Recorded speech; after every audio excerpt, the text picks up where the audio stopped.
বিধানসভার খবরের দিকে সময় শেষ হওয়াতে বন্ধ মন্ত্রীর মাইক। বিধানসভায় ক্ষুব্ধ পরিষদীয় মন্ত্রী শোভনদেব চট্টোপাধ্যায়। বিল নিয়ে আলোচনায় পরিষদীয় মন্ত্রীকে 4 মিনিট সময় পেরোতেই শোভনদেবের মাইক বন্ধ।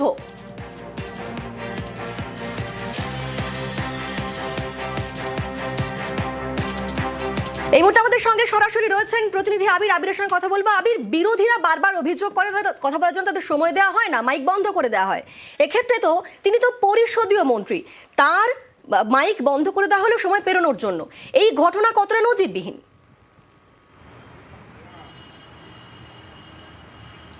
দেখো, একই বন্ধনীতে একই ঘটনা যা পারস্পরিক সম্পর্কযুক্ত, তা রাজ্যের এই বিধানসভার ইতিহাসে কার্যত নজিরবিহীন, এমনটাই বলছেন দীর্ঘদিন ধরে যারা বিধানসভার অধিবেশন সম্পর্কে অবহিত, যারা দীর্ঘদিনের বিধানসভার সদস্য, তারা মনে করে উঠতে পারছেন না যে কবে রাজ্যের কোনো মন্ত্রী, বিশেষ করে তিনি যদি আবার পরিষদীয় মন্ত্রী হন, তার মাইক বন্ধ করে দেওয়া হচ্ছে। একই সঙ্গে সেই পরিষদীয় মন্ত্রীর ঘরে খোদ বিধানসভার স্পিকারকে দৌড়ে যেতে দেখতে পাওয়া যাচ্ছে। এই ছবি রাজ্য বিধানসভাতে লক্ষ্য করতে পারা যায়নি, অন্তত এর আগে কোনো দিনই এমন ঘটনা ঘটেনি, এমনটাই বলছেন তারা।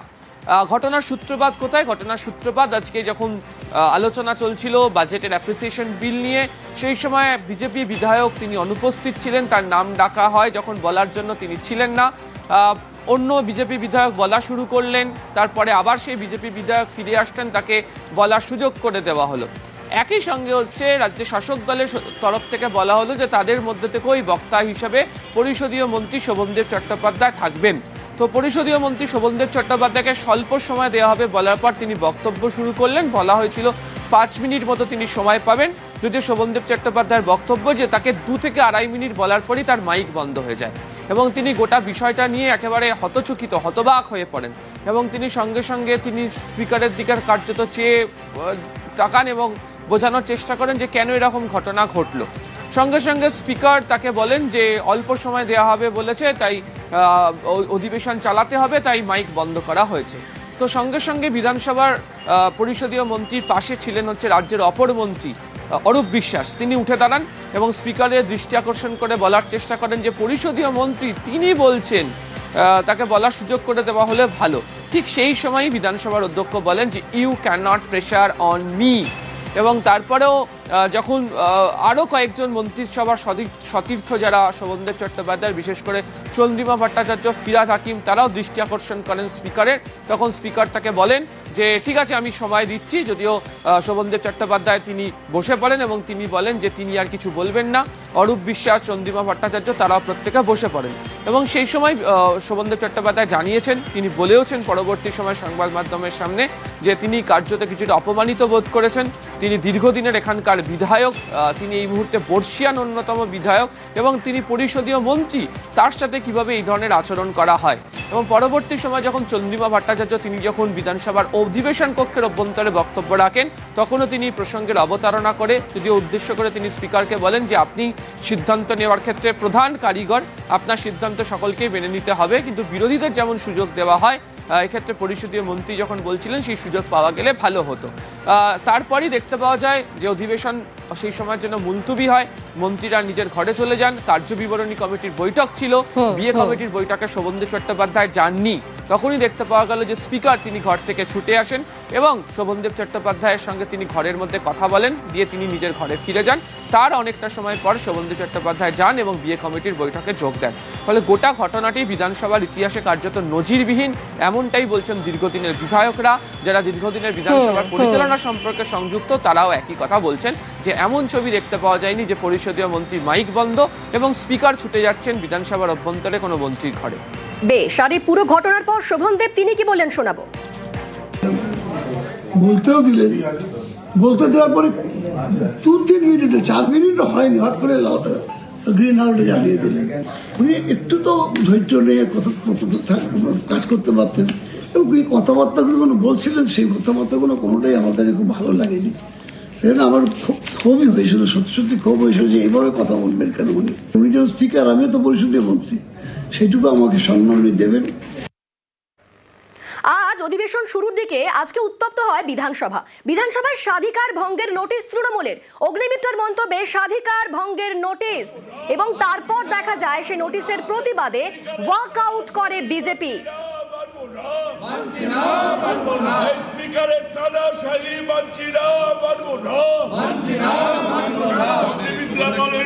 আমাদের সঙ্গে সরাসরি রয়েছেন প্রতিনিধি আবিরের সঙ্গে কথা বলবো। আবির, ঠিক কি ঘটলো? বিজেপিরা ওয়াকআউট করলেন, ঠিক কি অভিযোগ করলেন তারা? দেখো, গতকাল থেকেই অগ্নিমিত্রা পালের মন্তব্যকে ঘিরে বিধানসভা শোরগোল পড়ে যায় এবং তা নিয়ে জোরদার রাজনৈতিক তরজা এবং আলোচনাও চলছে। আজকে রাজ্যের শাসক দলের বিধায়করা তারা একটি স্বাধিকার ভঙ্গের নোটিশ আনেন।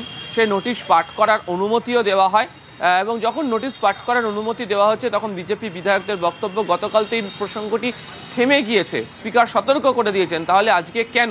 এক্ষেত্রে বিরোধীদেরকে বারবার ধরে হেনস্থা করা হচ্ছে, অভিযোগ তুলে তারা সরব হন এবং নিজেদের আসন ছেড়ে উঠে তারা প্রতিবাদ জানাতে শুরু করেন। যদিও বিধানসভার অধ্যক্ষ বলেন যে তার হাতে তো গোটা বিষয়টি রয়েছে, তিনি তো শুনছেন, তারা অযথা না বুঝে কেন চিৎকার চেঁচামেচি করছেন। তার আগেই দেখতে পাওয়া যায় যে বিধানসভার এই বিজেপি বিধায়করা তারা ওয়াকআউট করে বেরিয়ে যান। তারা প্রতিবাদ জানাতে পরবর্তী সময় বিধানসভার অধ্যক্ষ তিনি বলেন যে তিনি এই বিষয় নিয়ে পরবর্তী সময় তার সিদ্ধান্ত জানাবেন। যদিও আজকে বাজেট সংক্রান্ত বিভিন্ন এছাড়া বিল বিভিন্ন আসছে, তা নিয়ে আলোচনা চলছে, সেখানেই বিজেপি বিধায়কদেরকে যোগ দিতে দেখতে পাওয়া যায় এবং বিধানসভার অধিবেশন একেবারে শেষ অধিবেশন, আজকে শেষ দিন, হাতে আর কয়েক ঘন্টা আছে, 5টা সাড়ে 5টা নাগাদ অধিবেশন শেষ হয়ে যাওয়ারও কথা রয়েছে। এক্ষেত্রে দাঁড়িয়ে স্বাধিকার ভঙ্গের নোটিশের প্রেক্ষিতে কি বক্তব্য আজকে বিধানসভার অধ্যক্ষ রাখেন সেদিকেও প্রত্যেকের নজর থাকছে। একদমই, ধন্যবাদ আবির। তবে এবার বলি, ঠিক কি হয়েছিল গতকাল? সংখ্যালঘু উন্নয়ন ইস্যুতে গতকাল উত্তপ্ত হয় বিধানসভা। সংখ্যালঘুদের ক্রিমিনাল তৈরির অভিযোগ করেন অগ্নিমিত্রা। বিধানসভায় অগ্নিমিত্রা ফিরহাদ তুমুল তর্কাতর্কিও হয়। সংখ্যালঘুরা ক্রিমিনাল নয় বলে পাল্টা তোপ ফিরহাদের। আমি যে কথাগুলো আজকে বলেছি সেটা আমি উইথড্র করব না। সংখ্যালঘু এবং মাদ্রাসার দপ্তরে আপনারা প্রচুর টাকার বরাদ্দ দিয়েছেন, এটা কি শিক্ষার জন্য দেওয়া হচ্ছে নাকি অনুপ্রবেশকারীদের একটা আড়াল করে মদত করার বন্দোবস্ত করা হচ্ছে? আপনারা ভোট ব্যাংকের জন্য, নিজস্ব পলিটিক্যাল এজেন্ডার জন্য সংখ্যালঘু ভাই বোনকে মডার্ন এডুকেশন দিচ্ছেন না, তাদের হাতে বন্দুক দিচ্ছেন, তাদেরকে ক্রিমিনাল তৈরি করছেন। এটা তো আমি কোনো ভুল বলিনি। আপনার সাহস থাকে ফিরহাদ হাকিম মহাশয়, আমি সংবাদ মাধ্যমে আপনাকে চ্যালেঞ্জ দিচ্ছি, এই 15 বছর পশ্চিমবঙ্গের মাদ্রাসায় কত ডাক্তার ইঞ্জিনিয়ার বেরিয়েছে তার তালিকা দিন, আর কতজন আপনার সম্প্রদায় থেকে কতজনকে আমরা ক্রিমিনাল বাপ্পি বানিয়েছেন আপনার সরকার, তার একটা তালিকা দিন। দুধ কা দুধ পানি কা পানি হয়ে যাবে। অগ্নিমিত্রার বক্তব্য ঘিরে রাজনীতির চর্চা। গতকাল সংখ্যালঘু ও মাদ্রাসা শিক্ষা ওরা একটা বিল ছিল, তাতে কিছু বেশি টাকা ধরা ছিল, অন্যান্য একটি সাবজেক্টের থেকে একটু বেশি টাকা ধরা ছিল। এইটাকে কটাক্ষ করতে গিয়ে উনি একটা খুব অত্যন্ত নিম্নমানের একটি কথা ব্যবহার করলেন, শব্দ ব্যবহার করলেন। এই সভাতে অন্তর্ভুক্ত একগাদা মুসলিম বিধায়ক আছে, সেখানে ধরে এই ধরনের একটা অশালীন কথাবার্তা বলা বিধানসভার অভ্যন্তরে এরকম মানে গোটা হাউসের প্রত্যেকটি সদস্যকে অপমান করেছে, অসম্মান করেছে। সেই জন্য তার বিরুদ্ধে আমরা আজকে প্রিভিলেজ মোশন আনলাম।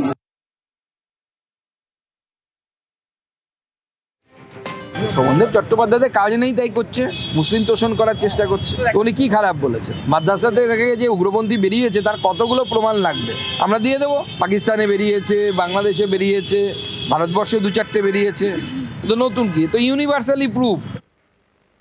বৃহস্পতিবার অন্তর্বর্তী বাজেট পেশ হয় বিধানসভায় এবং গতকালও এই বাজেট নিয়ে আলোচনায় তুমুল তরজা।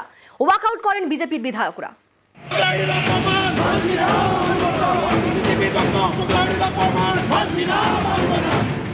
সামনেই বিধানসভা ভোট, তার আগে বৃহস্পতিবার অন্তর্বর্তী বাজেট পেশ করেন অর্থমন্ত্রী চন্দ্রিমা ভট্টাচার্য।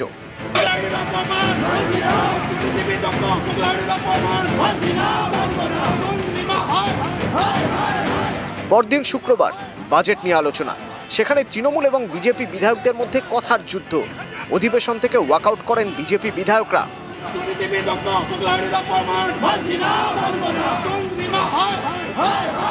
অশোক লাহিড়ীকে অপমান করেছেন অসভ্যভাবে। এই চন্দ্রিমা ভট্টাচার্য যিনি কম্পার্টমেন্টাল এমএলএ, তন্ময় ভট্টাচার্যের কাছে হেরেছিল, আমার দয়া জিতে এসেছিল। পরে শুনিয়ে দিলাম যে হামটি ডামটি কি, তা হামটি ডামটি কেন বলেছেন মাননীয় মুখ্যমন্ত্রী বাজেটকে, সেন্ট্রাল বাজেট, সেটা বললাম। তো শুনতে শুনতে কিসের কি হলো জানি না, সবাই মিলে বেরিয়ে গেলেন।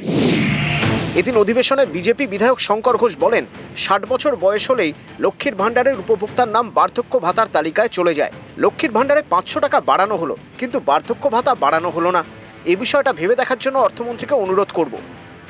লক্ষ্মীর ভাণ্ডার মহিলাদের স্বনির্ভর অর্থনৈতিক স্বাধীনতা বা এম্পাওয়ারমেন্টের প্রশ্নে, ক্ষমতায়নের প্রশ্নে ভারতীয় জনতা পার্টির সরকার 2026-এ তৈরি হবার পরে মহিলাদের 3000 টাকা করে এই অর্থ দেওয়া হবে।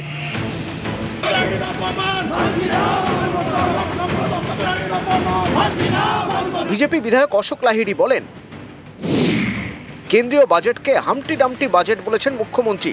ইংরেজি অভিধানে হামটি ডামটি বাজেট কথার কোনো মানে খুঁজে পাইনি। সেটা যদি ভালো অর্থে বলে থাকেন তাহলে ভালো, যদি খারাপ অর্থে বলে থাকেন তাহলে খারাপ। মাননীয় মুখ্যমন্ত্রীর কথা নিয়ে আমি রাজ্য সরকারের পেশ করা বাজেটকে হামটি ডামটি বাজেট বলছি। শুনতে শুনতে কিসের কি হলো জানি না। এ নিয়ে বিধানসভায় হই হট্টগোল শুরু হয়ে যায়। জবাব দেন অর্থমন্ত্রী চন্দ্রিমা ভট্টাচার্য। তখনই ওয়াকআউট করে বিজেপি। পরে শুনিয়ে দিলাম যে হামটি ডামটি কি, তা হামটি ডামটি কেন বলেছেন মাননীয় মুখ্যমন্ত্রী বাজেটকে, সেন্ট্রাল বাজেট, সেটা বললাম। তো শুনতে শুনতে কিসের কি হলো জানি না, সবাই মিলে বেরিয়ে গেলেন। যে আমরা নাকি কিছুই করি না, তো কিছুই না করলে আমরা বারবার আসি কেন? মানুষের পাশে থাকার অঙ্গীকার, সেই অঙ্গীকারটাকে বাস্তবায়ন করেন বলে তাই মা মাটি মানুষের সরকার বারবার আসে, আবার আসবে। অশোক লাহিড়ীকে অপমান করেছেন অসভ্যভাবে। এই চন্দ্রিমা ভট্টাচার্য যিনি কম্পার্টমেন্টাল এমএলএ, তন্ময় ভট্টাচার্যের কাছে হেরেছিল, আমার দয়া জিতে এসেছিল। Doctor Ashok Lahiri is our asset. Doctor Ashok Lahiri আর্টিকেলে এদের সব খুলে দেয়। এরা যে অর্থনীতিকে ধ্বংস করেছে, ডক্টর অশোক লাহিড়ী এটা এক্সপোজ করে, তাই এদের অসুবিধা। এদিন বিধানসভায় বিরোধী দলনেতা শুভেন্দু অধিকারী বলেন, এটা ভোট অন অ্যাকাউন্ট, এর বেশি কিছু নয়। ভোট অন অ্যাকাউন্টকে নির্বাচনী ইস্তেহারে বদলানোর চেষ্টা করা হয়েছে।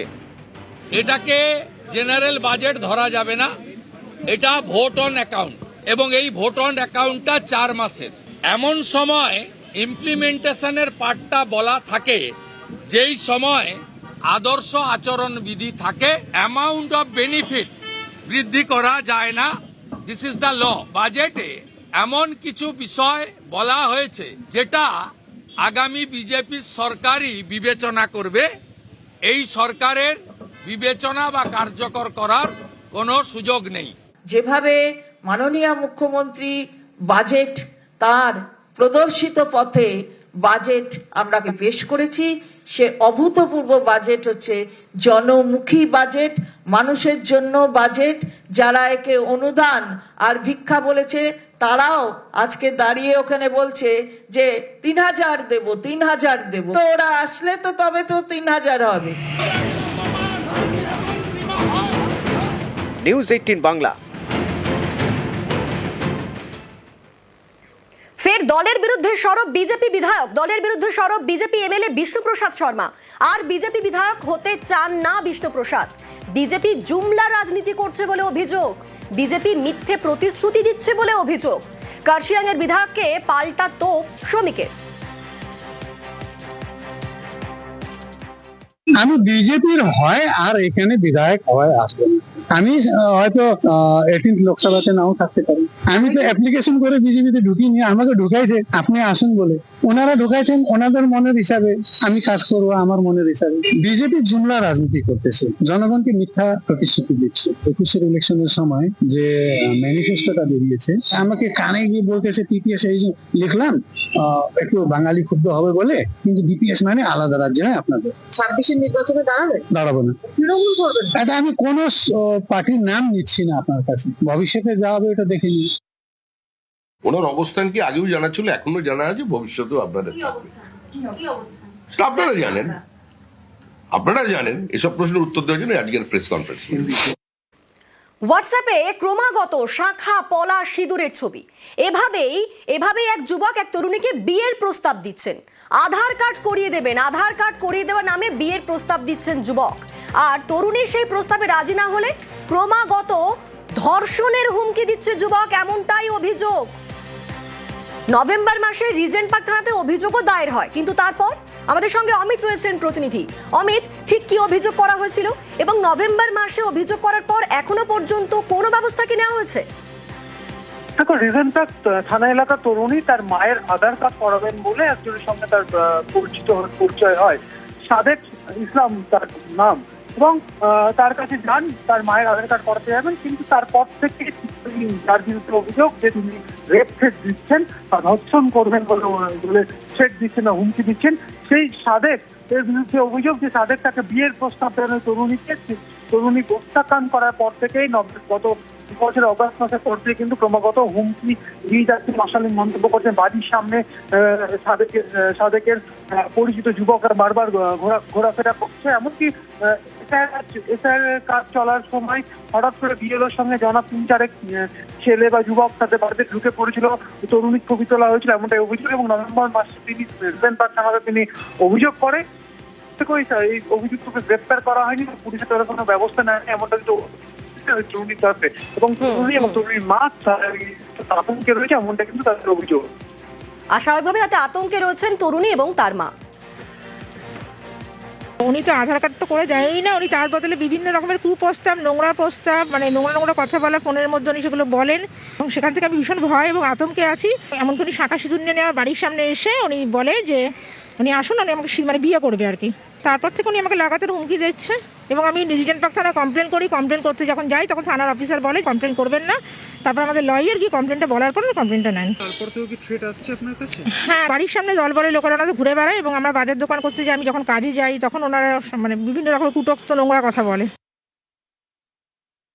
ওই তো আধার কার্ড করতে গেছিলাম আমি আরও, তারপর করে তো দিলে না, উল্টে আরও ওকে কুপ্রস্তাব দিচ্ছে, শাঁখা সিঁদুরে নিয়ে এসছে ওকে পড়াবে বলে। ও যায়নি, আমরা এই জন্য খুবই আতঙ্কে আছি, ওনাকে জানি ধরা হয়। আর এবার একটু পদ্মাপাড়ের দিকে নজর রাখা যাক। অশান্ত বাংলাদেশে আবারও টার্গেট সাংবাদিক, নেতা কর্মী সাংবাদিকদের মারধর ঢাকা পুলিশের। ঢাকার শাহবাগে ইনকিলাব মঞ্চে পুলিশের হামলা, ছত্রভঙ্গ করতে ঢাকা পুলিশের লাঠি, কাঁদানে গ্যাস, পরপর সাউন্ড গ্রেনেড ছুড়ে ঢাকা পুলিশের মারে জখম অন্তত 6 সাংবাদিক। বাস থেকে যাত্রীদের নামিয়েও মারধরের অভিযোগ। আপনি মারলেন কেন ভাই? আপনি এটা মারলেন কেন?